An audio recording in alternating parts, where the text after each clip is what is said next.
Welcome back to Raider Nation, live here from Sharksburger, Cold Springs Shopping Center location.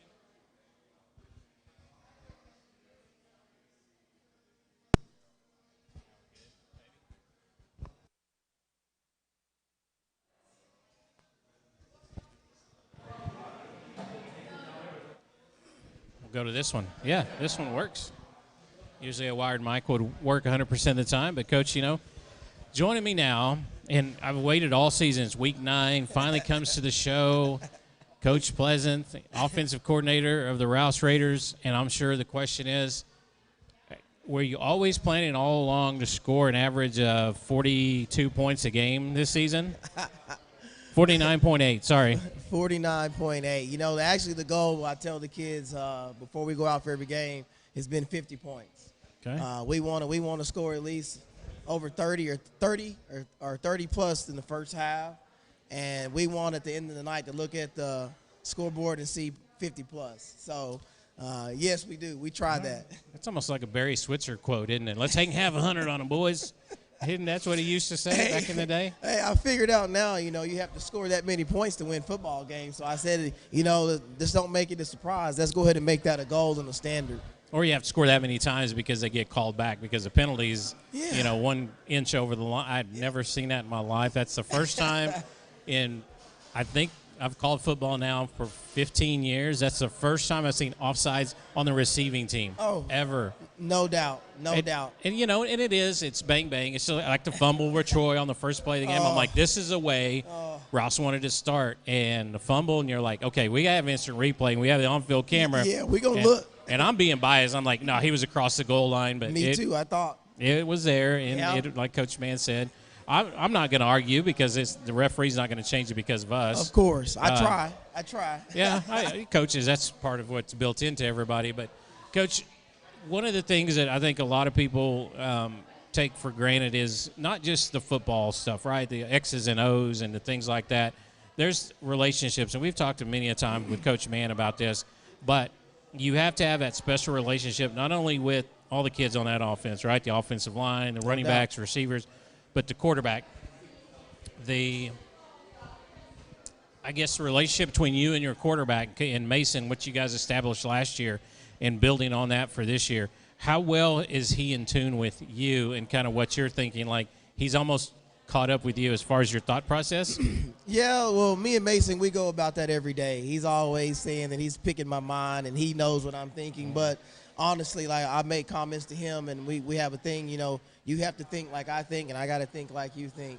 We've got to be on the same page at all times. And seeing Mason grow from last year to where he is right now, he's doing some things that I haven't even taught him because I've been holding it back to say, all right, this is the next piece of the pie to this puzzle that we've got. And he's doing some things, and I go, how'd you know? And he's like, yeah, I know what you're thinking. I know that was the next step. And so being around him, and as he's picking up the offense, he is just relentless at and learning the playbook and learning why we do things. So did they have to get the defibrillator out for you or Coach Mann when that linebacker came in and caught him? That was, I think we stopped broadcasting. I collectively caught myself because it looked ugly. It did. When it happened, we actually had to cut a linebacker, and he had kind of momentum carried over and landed into his plant leg. I'm going to tell you right now, I took off my headset so fast, and I don't even remember what I said, but I just started screaming, and Coach Mann was looking at me like, calm down, calm down. And then I saw him get up and walk, and he looked at me and said, hey, I'm fine. And I was like, we're going to run the ball the rest of the game. We're not going to throw. We're getting out of here. Just going to hand it off. Yeah, we got blessed right there. The man above took care of. He's not hurt. We're just going to protect him. Wear a brace like most quarterbacks that can sling it. You always try to protect their plant leg. And so that was just a gift. So many things that you see away from just his stats. The stats are unbelievable, and they're continuing to grow. But you see the things like you talked about, how he's growing as a football player and the way he's stepped up in the pocket, the way he's reading the defense, the throws that he's making. But I think it's now come follow me. And then when you have a senior running back like EJ was running, I was probably going to get on the headset and tell you, you don't keep handing it to 24. You're crazy, because he was in beast mode. Yes. There was a couple of times it's like they're going to run and Yeah. just stop us. Yes, but a lot of people think, we're this hot, we're this empty, spread it out, run and gun. I've learned at an early age from playing quarterback, every team that's successful is successful at running the football. Mm-hmm. You must be able to establish a line of scrimmage. And then, there's times where, without revealing too much, we like to drop back and let it spin because we got some guys that can catch the football and make things happen. But last game was one of the times I was like, hey, it doesn't matter what we call, we're going to get after it. Yeah. So that feels good. Yeah, and I think Sarkisian stole that from you, all gas, no brakes, because that's what the Rouse Raider offense is. And, it's so good because executive producer Cody Franks actually saw that they were doubling Troy on the tight end to Ben. And I'm like, tight end. I'm thinking it's open. Yeah. And there he is. And I'm thinking, okay, it's like pick your poison, Yeah, right? yeah. That's the beauty of the offense. If you're going to cover and double 10 and 2 and all that, well, guess what? We got other guys that put in work that deserve the same opportunity. Yeah. And so that's what makes us go. Yeah. A lot of weapons. And, of course, you have the hidden receiver, right? The three amigos. You got the top two, but Corey sits in there, and the tough catches that he makes and all the touchdowns, like Coach Mann said, gets called back. He's just been unlucky. I know. But he's been such a critical, vital part to that because you doubled the outside two. Yes. He's free. Your tight end's free. Your running game and the offensive line. Coach Harris, Coach Noble have done an outstanding job. No Keep doubt. seeing the pocket being clean. And like Coach Mann said, you guys have faced some really good defensive lines. Yes. And they've done such a good job for you all season long. Yes. Eastview, hands down, was probably the best and physical front that we've seen. They were physical, played with good hand technique, had a high motor. But I'll tell you now, we got some of the best O-line coaches in the state. Mm-hmm. They do a great job from the small things to the big things. Our kids, our offensive line, I tell them every day, I ask them, who's the most important people on the team? And at first they were kind of like looking at me like, well, Mason, well, this guy. I said, you've all got it wrong. I said, it's the offensive line. So now when I ask them, they say, hey, offensive line. But that's the key. They're just so vital into what we do. And so they are the most important people on our football team. So, and I probably know the answer to this question, but we're going to get off football just a little bit. 2 years at Rouse. And if somebody said, describe Rouse Raider football to me in a couple of words, could you get it to them in a couple of words? Oh, yeah. We're fun, we're fast, and we're physical, and we're focused. Yeah. That's what I tell them every Friday, and every day is a business trip, but we're fun, we're physical and focused and fast. I mean, it's like you said, it's all gas, no brakes until the man, the HC tells me, hey, that's enough. Yeah. So, and that's the mentality that, every offense should take on. You make people try to function in a high pressure situation. So I would explain it just like that. Yeah, and that culture has been established. And I don't know what turned the corner, but I think when I talked to Coach Mann about this, it was that senior class that went 1-9. Yeah. And they stayed the course, and I think that taught all the underclassmen underneath them because now you see the freshman team, you see that JV team. They are the same way, and it's just that expectation, that standard that has been set. That's just what you do if you're a Rouse Raider football player. Sonny, you took the words right out of my mouth. It's a standard. There's no ands, if, buts about it.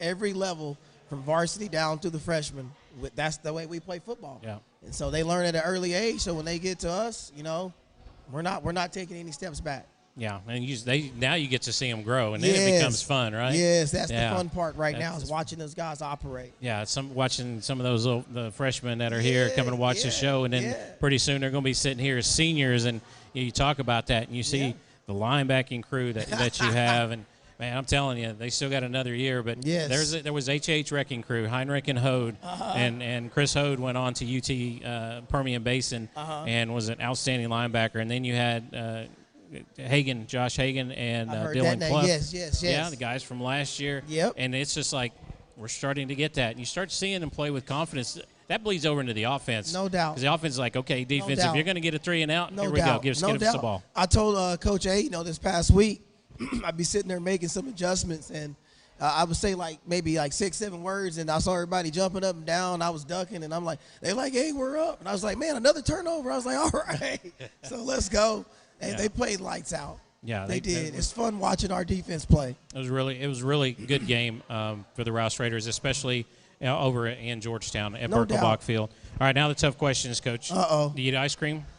I love ice cream. Okay, what's your favorite flavor? Bluebell, and that'd be vanilla, homemade. Okay, all right. That's a new one. We Can't haven't go had that wrong one. there. Okay. With a little bit of root beer in it too. Okay. Little float. I know you're a little superstitious. Am I right? Ah, A little superstitious. sometimes it depends okay. on what it is. Okay, so let's say before the game, is there anything that you have to do before the game? Hey, I don't know. I don't know if I can tell that. I don't know who's listening. Well, you there you know? go. No deep dark secrets. Just, I got to put on a certain pair of shoes. Like Coach Mann's got to wear his Yeah, Nikes. you know, last year I wore this shirt. I've been wearing my black shirt now with the hoodie on it.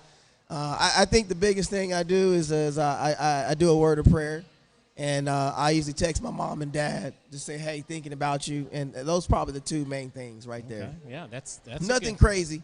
I might splash a little water on my face to wake up, Yeah. but well, that's about it. No energy drinks. And, No, none of no. that I stuff. tease the offensive guys. I walk in there and they drink 2 of them. I'm like, man. What goes up must come down. Exactly. So, no, those are about the only 2, though. All right. What's your favorite food you could eat 24/7? Ooh, favorite food, you know, is coconut curry. Coconut. I curry? love coconut curry. I Okay. don't know. The first time I like coconut, period. And then with the rice and chicken and the bell peppers, as my wife is half Pakistan, and I tasted that, and I could You're eat that hooked. on a daily basis. All right. What's one food you would never taste again? Oh man, I try not to do that too often. I can't say sushi. I love sushi. I'm trying to think of something. I would just say any food that doesn't have a lot of salt. I like flavor, so any bland food. But I haven't really eaten anything. Maybe what is it? Not squid, but calamari. But if they don't cook it the right way, I can't deal with that. So Oysters. I like oysters. okay. I do. Okay. I'm a little brave, you know. yeah, but yeah. I would say the calamari. If it's not cooked right, I don't like it. Oh, okay. Yeah, I you like want that spice. Yeah. Yeah, likes that spice in there. That was what I would be right there. I Yeah. wouldn't do that one. Well, Coach, we definitely appreciate your time coming on to the show and Yeah. talking a little bit. Yeah. And we enjoy getting to see you and the boss on the Yeah. sidelines. Yeah. during those Oh, man. sub-varsity games. Yeah. Yeah. Let me tell you. You might be the coach, but she's the boss. Oh, let me tell you, my little girl. Everybody knows she is the middle of my heart, and I love bringing her. She loves Coach Mann. I get a little jealous sometimes. She gives him those big old hugs, and I'm like, hey, whoa. Wait, where am I? Those are mine, and she loves you guys, you and your wife and your family. She is definitely. She's even saying the Raider Nation. Let's go Raider Nation There you at go. home. So That's good. We're loving every bit of it. Yeah, well, we appreciate all that you do for Rouse Raider football and just, being Coach Pleasant in that offensive mind. Just keep it churning, keep it sharp. Hey, I plan No to. energy drinks. Oh, no, I That'll don't slow do you those down. at all. Thanks for having me. Yeah, we appreciate you showing up. And anybody you want to give a shout-out to? Oh, just my mom and my dad, my family, all Raider Nation fans and friends, parents, all the support. We couldn't do this without you. Just continue to stay on our wagon, and we're going to ride this thing for a while. So we just appreciate everybody. Yeah, we're going to ride with you, Coach. We're Yeah. going to be there along the way. A to Z Hey. Sports Media. No doubt. Be right there with you. So we appreciate Coach Pleasant joining us, and we're going to take a break. We come back, we'll talk to Coach Mann about the upcoming game and our players of the week. We'll be All back right. with more Inside Raider Nation right after this.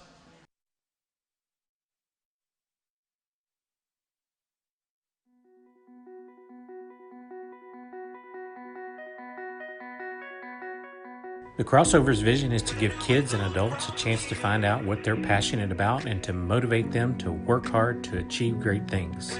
We want to bring families together in one destination where they can enjoy their time together no matter what dreams they are chasing. From here, you can go anywhere. The Crossovers, Cedar Park's premier sports, wellness, and entertainment destination, and is a proud supporter of Rouse Raiders football. Visit crossovertx.com to learn more and go Raiders.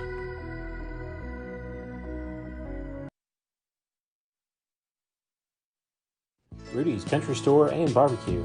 Our pits are 100% wood-fired with oak, a slower burning wood than mesquite used by others. Along with thyme and oak, we cook with a dry spice that ensures each plate of Rudy's Barbecue is perfectly ready for you. Apply some of our famous sauce, and dinner is served.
Welcome back to Inside Raider Nation Live here from Sharksburger. Appreciate all those tuning in and sticking with us through some technical difficulties. One thing, we waited, Coach, to get all of that so we could get Coach Pleasant's interview in and then talk to you about Players of the Week. Yeah. And also about the Glen Grizzlies coming up. So let's start out with talking a little bit about the Glen Grizzlies. They scored 54 points last week against Cedar Creek, shut them out 54, or kept them 54-14 Yeah. was the score. High potent offense again.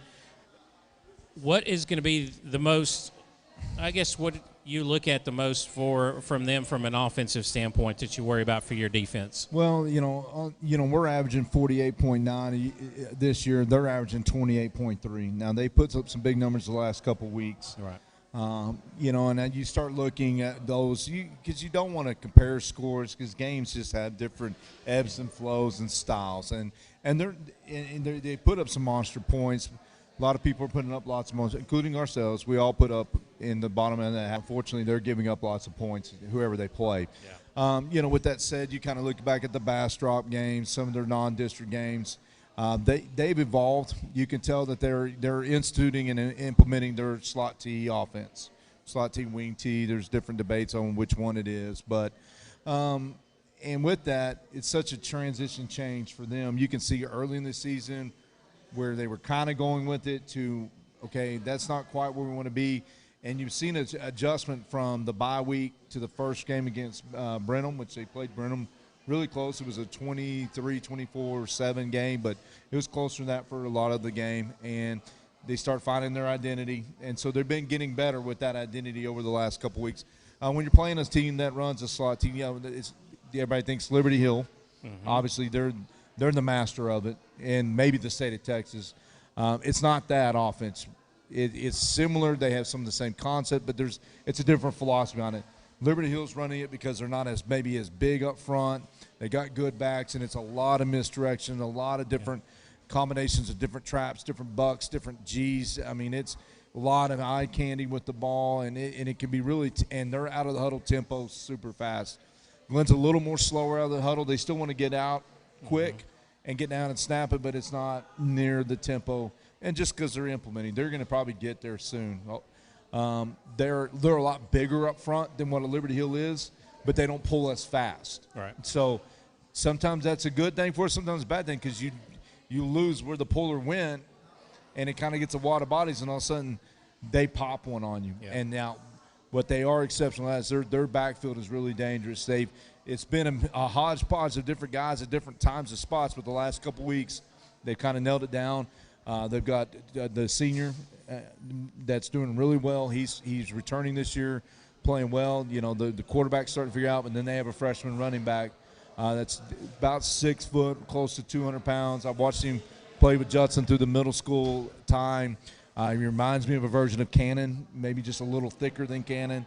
He's got great top-end speed, so he's kind of the last couple weeks started figuring it out. Got a good fullback. He's not super big, but he runs super hard, and so they're kind of making that system go, and they're just going to try to get those 3 to 4 ugly yards, control the ball, control the clock, shorten the game, and that gives you a chance if you're effective in it. And then on the flip side, their defense has been very stingy all year. They're probably playing maybe the best overall stat-wise defense in the district right now.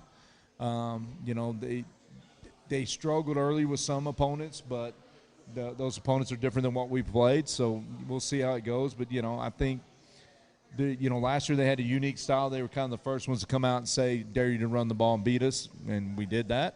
Yeah. I'll be curious to see if that's going to be their strategy again. That's kind of we always have to – we think they've been more of a 3-4 this year than a 4-down. They were a big 4-down, been more of a 3-4. I think that's probably – we're going to see a combination, which is what we've been getting each week, at 3-4, 4-down. They're changing to beat us. We got to change a little to meet them. And it's a rivalry game. I mean, it is, but it isn't. Yeah. I mean, I know that the chat boards will get loud. They've been talking about this game on their shows for 3 weeks and all that. It's our goal is to be 1-0. I don't care if we're playing Glen, Brenham, playoffs, whoever. We're in. It's just about controlling our destiny and how we want to be in. They're still fighting. They still got to do things. So again, it's going to be probably senior night for them. Yeah. This is our last official away game of the season. Yeah. That's crazy to think about. We're at that point. You know, those kids know our kids. We know them. It's definitely going to be a competition. There's plenty of distractions. It's the end of the 6 weeks this week. You know, we got the big TSAT. Everybody's dealing with PSAT tomorrow in our district. So how are you going to get your practice scheduled around that? You got all these other events. You know, we got to play a game on Friday. And so the team that gets most prepared, that stays organized, stays hungry, eliminates those small mistakes in a game like this, and don't let the emotions of what could be a rivalry game, you know, we'll see. I mean, I know what their enrollment, you know, this is also a big Friday for us, enrollment day. This is the Friday we turn in our enrollment to UIO to see, you know, what division or district or wherever you're going to go next year. We don't find out anything till about December, but we'll know what number it is. And, you know, right now we're in the lower 1900s. They're about mid to high in that number. So, you know, I don't know, we'll be in the district together next year. Yeah. So, you know, everybody – this area is hard to say there's a rivalry game, what I consider a rivalry game. Right. Yeah, do we want to really beat them bad? Did they have kids that used to be at Wiley Middle School that were going to be Rouse Raiders that aren't? I know a lot of these seniors, a couple that are injured, that breaks my heart because they're great kids. There's some guys on the JV that I know really well. It's hard for me to look at them in a rivalry when I have so much appreciation for some of their guys and some of their players. Yeah, I want to beat them really bad, but you know what? I wanted to beat ECU really bad. Yeah. I really want to beat Brenham really bad the next week. And then whoever we play with, I want to beat them. It don't matter who. Everybody's a rivalry then because I want to beat everybody really bad. Yeah. And, you know, Coach, you think about that and you think about social media being so prevalent these days and technology right at our fingertips. It's great when it works. It's terrible when it doesn't, but that's a different story. But do you worry about that aspect of it, of the emotions of that game? Of them, you know, I mean, because it is an emotional game. It's an emotional, physical game that is being played. Do you worry about that with your players getting too wrapped up in the trash talking or things like that? You know, I would have probably. I mean, I was a little worried about that last week, to be honest, with ECU, and just, you know, not giving you coach talk. I was like, you know, they lost to Bastrop the week before, yet they were talking, you know, the boards or whatever. Somebody tells me, I don't really watch all that. I don't care what parents or anybody say on stuff like that because half time, no offense to the media, but they don't know what they're talking about anyways on the field. It's like, no, that's not what that was, but good call. But, you know, and we were very focused last week, and it was easy to remind them, this team held you to your lowest point total last year. They believed they had the answer to stop us. You know, and last year we came into that game. It was the last game of the season. We had already secured the district title. It was just whether we were going to go. And we were talking about how we were going to celebrate when we scored and all that. And I have not seen any of that this week. I know it's only Monday, but this group's really been kind of coming in. They understand the process and the goal better. Doesn't mean we're not human. Sure. They're going to look at some of that stuff. Do they want to get their friend that they knew in middle school and want to outshine him? 100%. But, you know, it's our job just to keep them locked in, play the game. I mean, you start getting into that and you're just chasing ghosts that aren't there. Yeah, and that's kind of what you worry about. But, you know, you still got plenty of time to kind of get them focused and ready, and I know you guys will as a coaching staff. It's going to be a great game, and from a media standpoint, we're looking forward to a really physical, good matchup. It was much like Eastview game. It's going to be one of those games where, it's going to be physical. The way they want to play us in the box, they're going to challenge us physically. I think they believe in that. I think and that's good for them. I mean, I think it's a good transition what they did. That's kudos to them to see what they had and making the transition. New head coach that had the courage to do that. That says a lot about his character and what he wants to do there. So, and you know, we're going to give it to you physically on the other side. So, right now this time of year we're all beat up, and we didn't go injury free again, which is a shocker. Another week that we didn't go injury free. Luckily, so far it's been good news for us all week on the reports. We'll hopefully continue to get better news as the week goes on. But you know, we're going to have to put our best 11 on the field, and that's what we got to play with. And nice thing is, we just got to go finish. I mean, it is a good feeling when you're 5-0. Can't rest on it, but it is nice knowing that these seniors are going to get another game no matter what. Yeah, and we're looking forward to it. If you can't come out to Bible Stadium 7 o'clock on Friday, you can join us here on A to Z. Sit on the visitor side. Yes, that's a good point. Sit on the visitor side. We are the visitors this week, even though we're at Bible, but that's just the way it works out this week. We're going to go to the players of the week because you got a lot of good things to talk about. Freshman got another win Yes, they did. Stay undefeated. And the JV game, I think, was kind of a precursor to kind of how crazy the varsity game started out. That was kind of a back-and-forth game, and I think it ended they ended up kissing their sister. It was a tie. That was, going back to the freshmen again and just what they're continuing to do, considering, and we have not all of our freshmen on that group. I mean, you got Mason Rieger up on varsity, 4 or 5 guys up on the JV, but the depth of that class is really special, and I love that all these guys are getting the reps and work. And, again, this week, Brandon Everwine showed out again. Tremendous defensive lineman, can help us out on O-line if we need him. I mean, he's just done everything we asked. Just their motor is high. It is hot. Him, Simpson, Evans, Zion, all those D linemen on that group, it is the anchor of that team. They do a tremendous job of setting it up.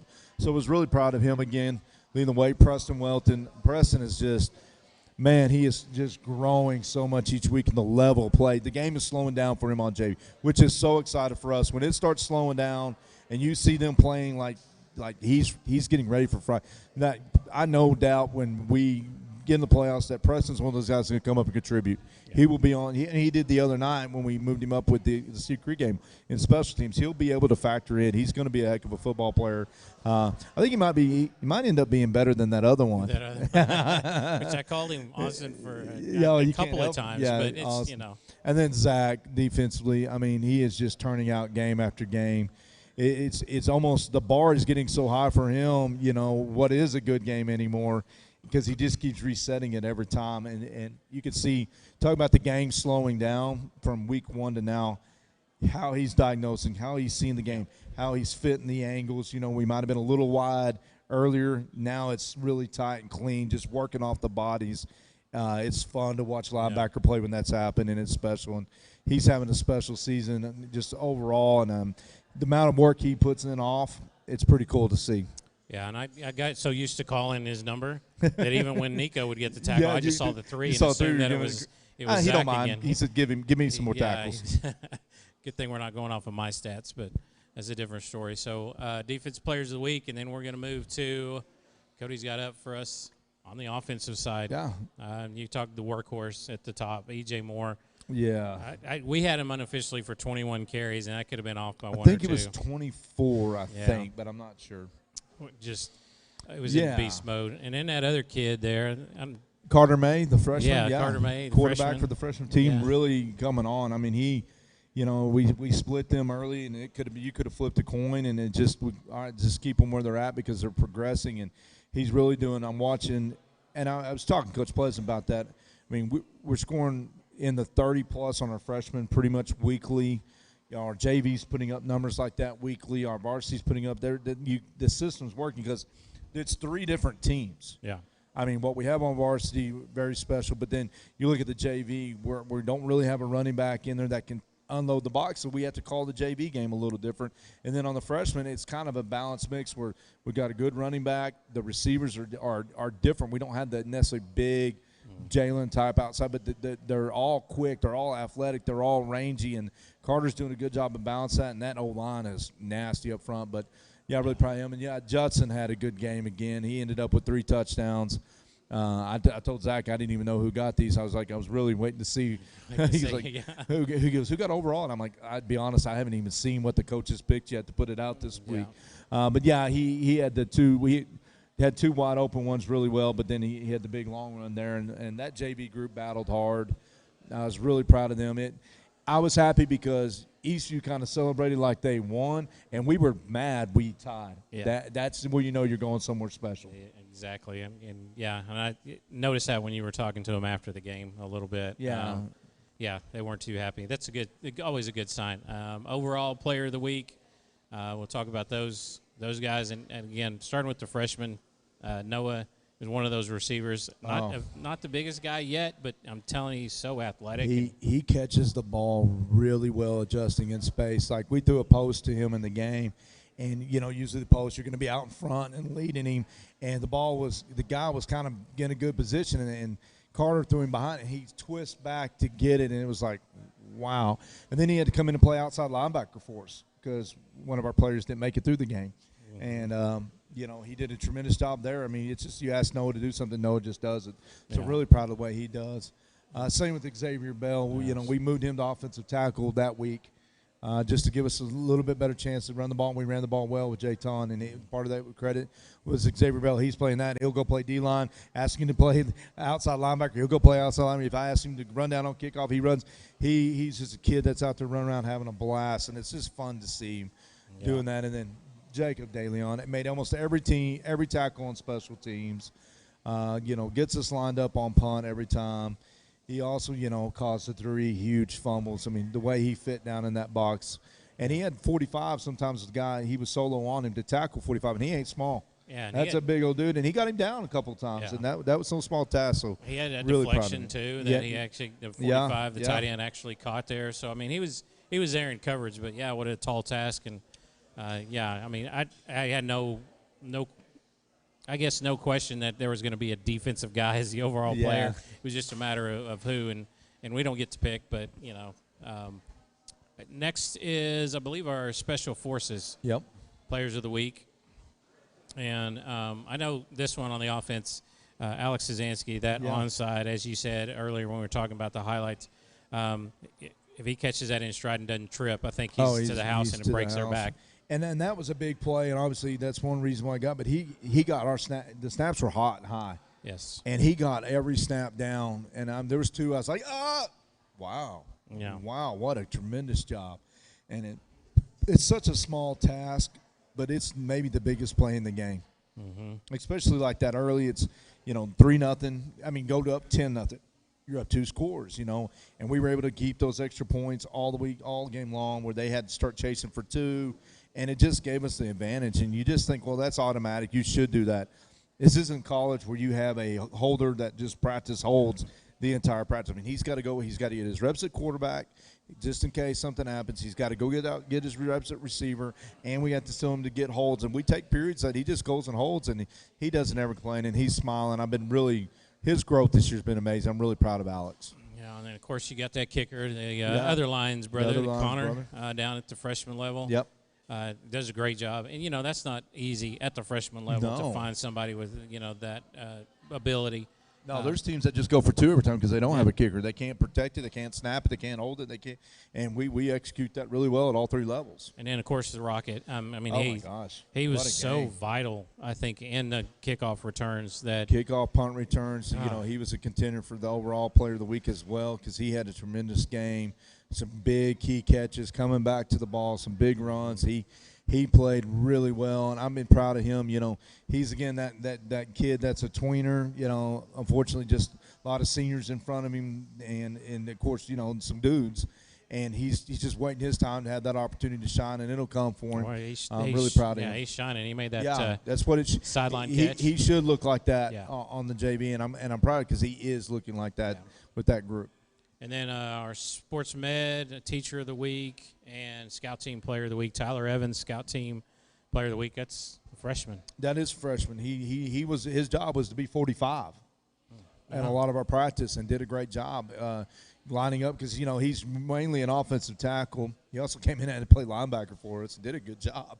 Yeah. But he's played, he's a tremendous defensive end as well. But I said, hey, I need you to be this tight end this week because you look like 45. And that's how big Tyler is. Yeah. I mean, they're like I said, there's some giants in that freshman group. So really proud of him. Robert Mossman, for Teacher of the Week as well. And Taylor Allen, our SPED Trainer of the Week. Yeah, they do a great job each and every week. So appreciate all the Players of the Week. And we're going to quickly jump into our last segment as we try to wrap up here. And, Coach, this is probably the least of his concern. But you are 2 games above 500, just so you know. As long as I stay above 500, it's respectable. Yeah, 3-2, 3-2. I've been 3-2, I think, for the last 4 weeks. I'm not sure how Chuck is picking 5-0 in college, and then we all go 3-2. But that's the way football has been going. We got some really good picks today, which Chuck sits at top of the standings. Cody is 1 game in front of me. Executive producer will go to 3rd at some point this season. He got the Bengals. I know, that's a great pick. That was a lucky. You just picked the dark horse. Yeah. There was no way you knew they were going to beat the Ravens like that. Nobody. I don't think anybody did. And the Chiefs. Yeah, and the Chiefs falling apart. Oh my. Yeah. Yeah, that's just the way it is. Last week there's kind of where we all sat. I actually 4-1 in college, and Oklahoma State let me down. Be the last time I pick Oklahoma State, by the way. That was his Jacob pick as well. He helped me on that. We have Ole Miss, Auburn. I think two of us, Cody and I, took Ole Miss, or you're the only one that took Auburn. I think I'm the only one that took Auburn. I can't even tell you who I picked, to be honest. And then Iowa, Wisconsin, which, Wisconsin lost a couple early there. Iowa, I don't know. Three of us went with Iowa. Chuck's picking Wisconsin. Well, he's probably right. Yeah, he may be right. I'm not sure. Baylor, UT, I don't think any of us think that Baylor can be stopped or slowed down by UT's defense. And we all picked Baylor. It's in Waco, too, so yeah, early game in Waco. Yeah, it's going to be interesting. Ohio State, Penn State. This is kind of one of those, don't really know. I mean, Penn State losing to, who was it, Illinois? Yeah. In the 19 overtimes or whatever I don't know. It was interesting. And that I'll was take interesting. your word for it. Didn't see it. Yeah. I mean, they after the third overtime, they have to go for like a 2-point conversion. Yeah. And nobody wanted to score. They were trying to give the fans their money's worth. We all went with Ohio State, and then Michigan State. That's probably going to be the best matchup. We all took Michigan. And then the Packers and the Cardinals. Nobody believes that Aaron Rodgers can get it done against Kyler Murray. We all picked Cardinals the Cards. Are good, though. They put it on the Texans. And then the Browns and Steelers. Of course, everybody picked the Browns, but Chuck, he took his Steelers, rightly so. We're split. Actually, Chuck's the only one who took the Vikings against the Cowboys. And I think with the bye week, the way they finished that first part up to the bye week, I think they're going to be hard to stop. Kind of like the Rouse Raiders. They start getting going, and it's pretty hard to stop. Defense getting more confidence as well. Patriots, Chargers. I'm surprised you didn't go with the Patriots here. I mean, they played well last week, but Chargers are good. Yeah, Chargers. I mean, I'm trying to get back in this thing a little. No, I don't. I just like that. I send the picks to everybody, and Coach Mann's the first one to reply, so I know he's just going, yep. Looks good, sounds good. We all picked sure. the Chiefs against the Giants, which I think if the Giants weren't hurt as much as they are, that might be an interesting game, but we're trying to help Coach Mann climb back into respectable standings. He's just worried about Glenn, to be honest with everybody. I don't care. So, he's just humoring us. We just needed the fourth man to round things out, so I wasn't sitting at the bottom again. Yeah, I'm just trying to make you feel better. That's my goal. cushion at the bottom. My goal is to make y'all feel really good about this stuff. Good. Yeah. All right, Coach, we're going to wrap things up here from Sharksburger here at the Cold Springs Shopping Center location. We're inside Raider Nation for Week 9. We're looking forward to next week as the media. We're looking forward to Friday, first of all, and watching the Rouse Raiders go 1-0. It's going to be a great game. Join us at Bible Stadium if you can't make it out. A2ZSportsmedia.com. You can find the link there to watch the live stream. And hopefully Cody's got all our issues sorted out. That would be great. Yeah, that would be wonderful. Come out. Correction on time. Our trunk or treat's at 6, not 7, so I want to make sure I got that corrected tonight. So come out, be part of the community event that we're doing there. That would be awesome. And then, appreciate everybody that everything's going where it is, and let's just get healthy. Let's get going. Let's have a great week, and finish up the 6 weeks. Parents, please check the grades. We're on them. We got an odd day tomorrow, PSAT and some things, so there might be some opportunities there to get caught up in some areas. So we just got to get that done to keep this train rolling. Yeah, we'll keep this train rolling and plan for a long run to start the third part of the season, which will start in a couple of weeks. So we'll have more next week, and hopefully some dust has settled, and we'll have some idea of how some things are going to play out. But if not, we'll wait till the following week, and absolutely. we'll see what happens. But be sure to join us on A2ZSportsmedia.com, social media, and we'll keep you up to date, everything going on with Rouse Raider football this 2021 season. So for the A2Z Sports Media team, for the executive producer, Mr. Cody Franks, for head coach Josh Mann, I'm Sonny Zepeda, voice of the Raiders, saying good night and God bless. Until next time, and as always, go Raiders.